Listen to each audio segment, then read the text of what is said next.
আপনারা নিবেন নাহলে আপনারা আমার মরণে যাই নিবেন। আমি এখানে এই ঘরটা আমার শেষ, আমি এই ঘরে গলায় ধরি বিপদ হয়ে গেছে। এই ঘরে গলায় ধরি তুমি ছেলে বাসা যাবো, আমি থানা বিয়ে করবো না, আমার এখানে কি বলছে আমি এখানে বিয়ে করবো, এখানে করবো এই তোমরা বুঝবে, আমি এখানে বিয়ে করবো। কিছু নেই, ওটা তো আপনারা ঝামেলা মাথা করবেন।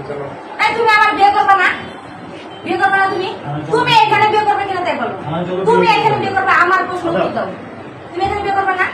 ও বিয়ে করতে আসছে, বিয়ে করবে, বিয়ে করতে আসছে, বিয়ে করবে, বিয়ে করবে না, আমি ওর না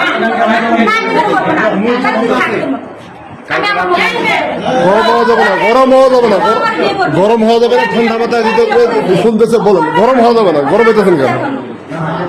আমার জীবন শেষ, আমি এখানে বলছি না তো, আমি এখানে খানা যাবো, তুমি আসো, আপনারা আমার ডিভোর্স করেন। আমি কি বলি শোনেন, আপনারা আইনগত ভাবে কথা বুঝেন।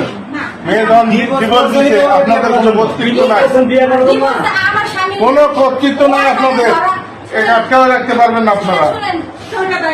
হ্যাঁ আমি দেন ছেলে মেয়ে দেন, সেটা দায় না আমার, ছেলে মেয়ের যত কিছু আছে আমার স্বামীর সাথে আমার ডিভোর্স হয়েছে ওর জন্য না, আমি এই জায়গায় আপনি ডিভোর্স তো করাইছেন, ওর সাথে আমার ধরা পড়ছে, তার জন্য তো আমার ডিভোর্স করাইছেন না। এখন আপনারা এলাকাবাসী ডিভোর্স করেছেন আপনাদের সামনে, আপনারা আমার এখান থেকে বিয়ে করে তারপর যদি আমার কোর্টে দেওয়া কি যে বলে ওটাও যদি করায় ওখানে করবো, আমার এখান থেকে বিয়ে করায় ও তারপরে আমার কিভাবে নিয়ে যাবো, মামার বাড়ি নিয়ে যাবে না বাবার বাড়ি নিয়ে যাবে, আমি এখান থেকে এক পা নড়বো না। ডিভোর্স দেখানো কাকা আপনারা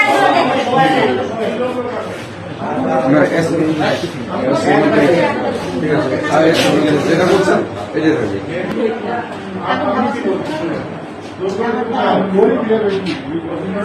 এটাই থাকবে।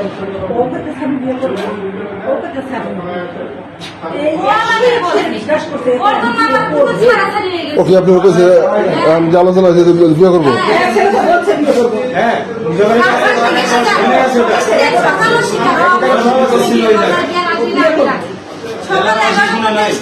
তারপরে শিখে বুঝাইছে ও না ও বিয়ে করবে না, ওর সাথে আমার ধরা পড়ছে দেখে তো আমি রাতে মায়েরও খাইছি, আমার বাচ্চাটা তো আমার মা ছাড়া হয়ে গেল, আমার সংসার গেল, তারা আমার থানায় নিয়ে বিয়ে করে ফেলে, এখানে ডিভোর্স হয়েছে, এখানে বিয়ে করবো, এখান থেকে করে নিয়ে যাবো, তাছাড়া আমি এক কথা বলি এই এলাকাবাসী রাতে ছাড়া গেছে, আমি থানায় যাবো, থানায় যা বিয়ে করবো, হ্যাঁ থানা বিয়ে হবে,